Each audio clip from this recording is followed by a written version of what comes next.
Hey, what's up, guys? Today I'll show you a horror thriller film named Dying Breed. Spoilers ahead, watch out and take care.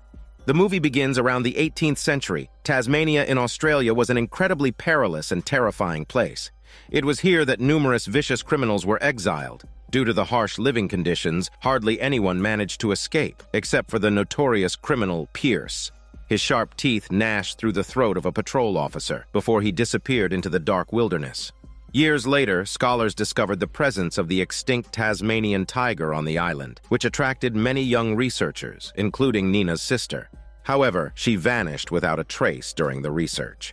8 years later, Nina found footprints of the Tasmanian tiger. Immediately, she decided to carry on her sister's legacy and resume the search. Her boyfriend, Matt, decided to accompany her, and they also invited 2 others, Jack and his girlfriend, Rebecca.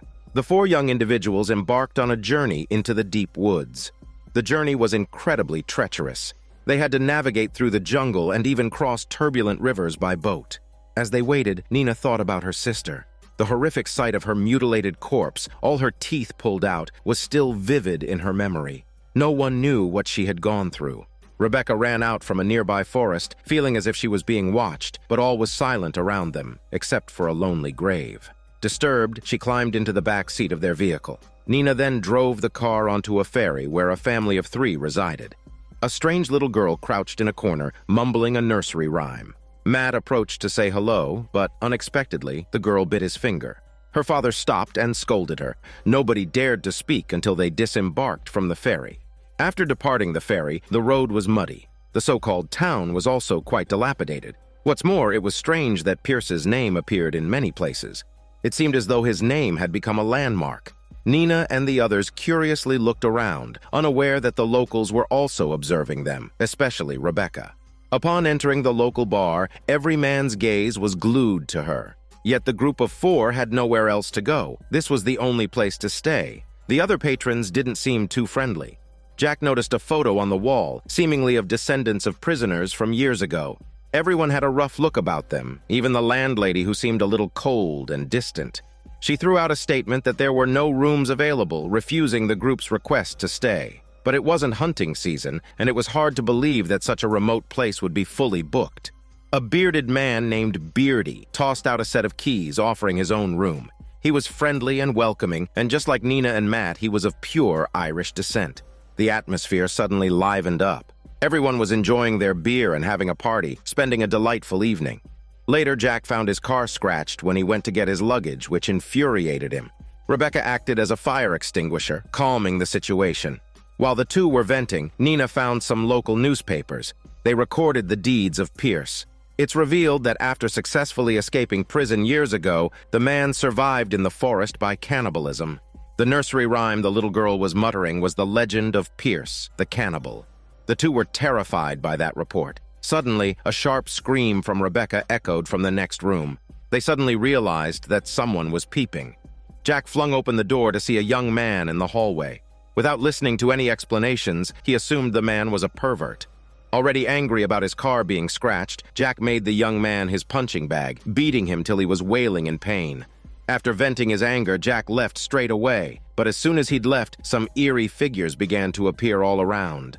The moving shadows were terrifying, causing the young man to hastily escape, struggling free from the barbed wire. The next day, as Nina was leaving, she saw the landlady butchering game.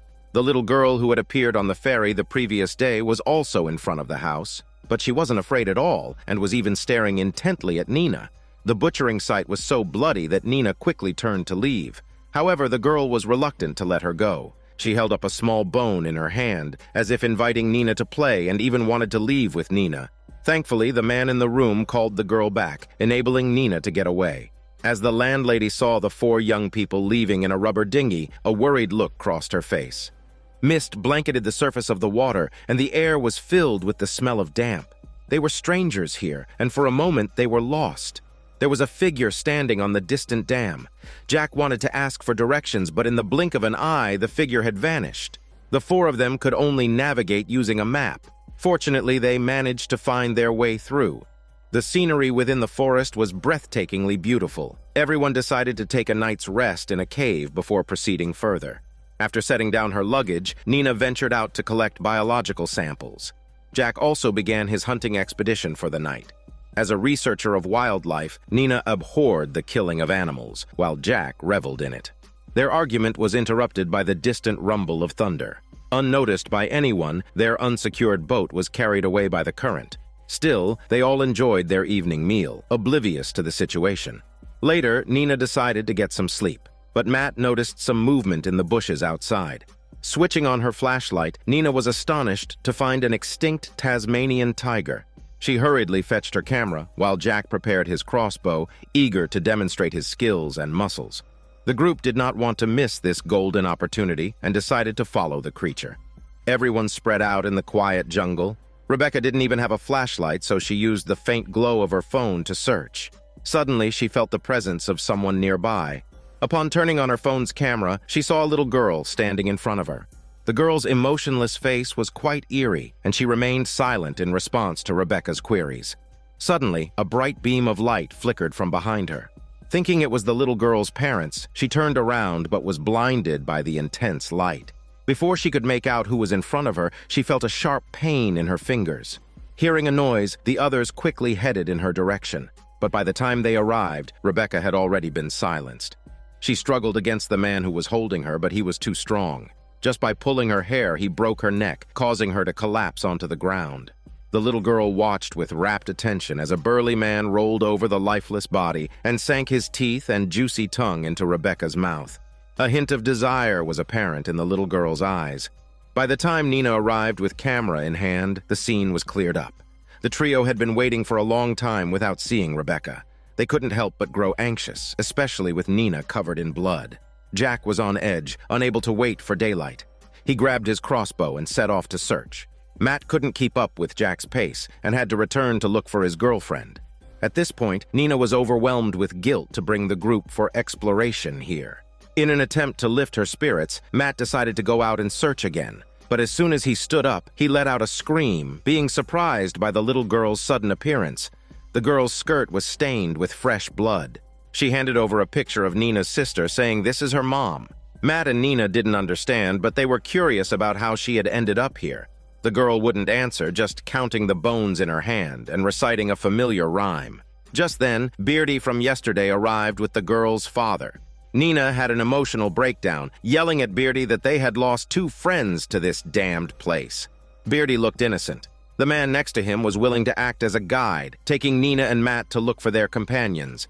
But the 3 of them searched until daylight, without spotting any specific figures. The guide led everyone along the trail of blood, drawing nearer to the most perilous place. Nina thought of the little girl who had recognized her missing sister and hastily handed her photo to the guide. Unexpectedly, he recognized her at once, even going as far as to compare her sister to a beast. Nina was taken aback because from the man's smile she realized that the girl they had met last night was her sister's child. Nina then felt a deep distrust for this group of people, but Matt believed that the guide was the only one willing to lend a hand. Nina and the others arrived at a mine. The guide used a wooden stick to probe the path, warning the pair of a dangerous trap ahead. They must tread carefully, and he could only accompany them this far. Nina took the stick and entered the mine with her boyfriend. According to the guide, once they crossed this place, they could meet Nina's missing sister. Encouraged, they pressed on, and just as they were about to reach the light, a figure darted past outside. Matt thought it was Jack and rushed out to find him.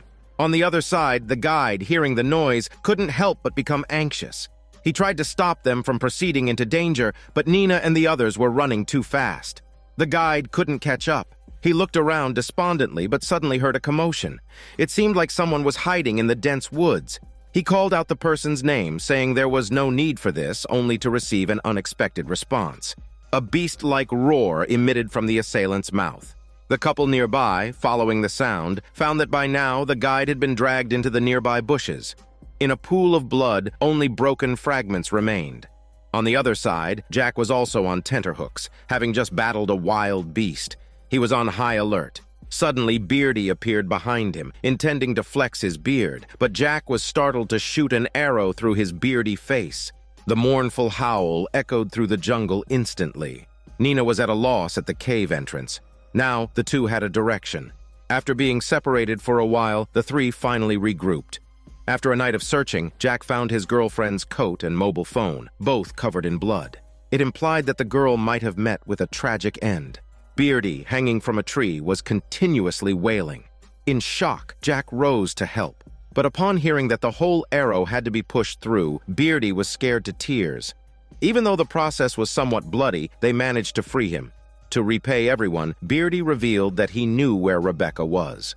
After a long journey, the four arrived at a wooden hut with smoke coming out of the chimney. It was where the little girl's father lived.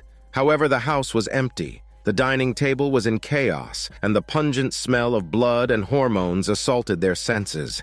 The room was filled with tools of all sorts, looking like a mini butcher shop. In the backyard, something was stewing on the stove. Matt was getting cold feet, but thankfully it wasn't any meat soup. However, Jack discovered his girlfriend's bloody clothes behind the house. Suddenly, a drop of fresh blood fell from above. He looked up, and the sight before him was shocking. Rebecca was hung high up like a piece of cured meat.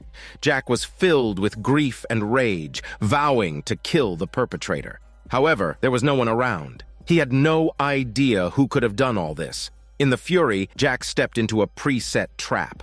The clamp around his neck almost crushed his windpipe. Nina tried to rush forward to help, but the combined strength of the two was far from enough. Jack choked to his last breath. Nina was terrified by the corpse hanging overhead, her legs weakening and pants wetting. Moreover, she had just heard the footsteps of an ogre. Just then, Matt noticed a car not far away and asked his girlfriend to wait there. However, Nina, out of curiosity, followed Beardy into the room as soon as she saw him enter. The ogre took this opportunity to take her hostage. She was threatened with a sharp knife and realized Beardy was not friendly. In fact, he was a descendant of Pierce. His entire lineage had survived to this day. To ensure the purity of their bloodline, they continuously lured Irish women into this forest. Nina's sister was one of their victims. Nina was burning with rage upon hearing this and managed to break through the siege. Not far away, Matt heard the noise and rushed to help. However, they ran in different directions and soon got separated in the forest. Nina sprinted towards the mine, while Matt found a passage under the room floor. It was pitch dark inside, with bones scattered all over the ground. The passage was intricate and eventually led to a cliffside. Matt stood trembling at the entrance of the tunnel, unexpectedly spotting Nina above him. She was now on a dam, with two burly men next to her. One of them had a distorted face, clearly a product of inbreeding. Nina was now completely cornered.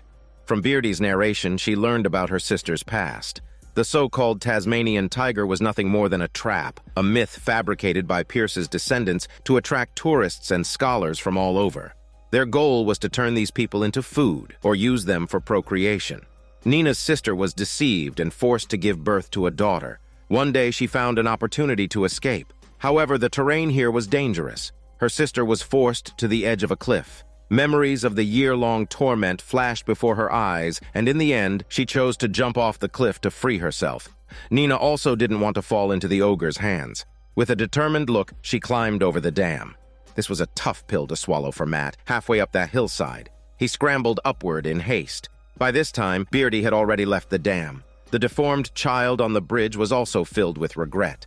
Suddenly, out of nowhere, the landlady rushed out, killing the deformed child with a pickaxe blow. The body tumbled over the railings and into the water. Matt finally made it to the top. The bridge was left with only the landlady, so he assumed it was she who had murdered his girlfriend. He confronted her, demanding to know why. The landlady didn't respond. Instead, she pulled out a knife and terminated her own life. This made Matt confused, and the police were also clueless, only stating they would follow up with an investigation. But the sheriff, who had grown up here and was part of this family, knew all too well. Matt didn't know Beardy was also a villain. He drank the hot tea offered to him, and before he could start his car, he felt numbness spread through his body. Beardy dragged him into his own cabin, which was fully equipped. He carefully inspected Matt's flesh. Once he was sure it met his standards, he pulled open a large door. Nina, who had fallen from the bridge, had miraculously survived and was now bound to a bed, unable to move. Blood-curdling screams echoed from behind the door. Matt suddenly understood the meaning of continuing the bloodline. The familiar jingle rang out once more. The little girl sitting on Matt's lap removed the false teeth from her mouth, revealing her beastly, glaring fangs. Matt instantly became her sashimi, satisfying her hunger. This is Daniel CC Movie Channel. Stay safe and enjoy your day.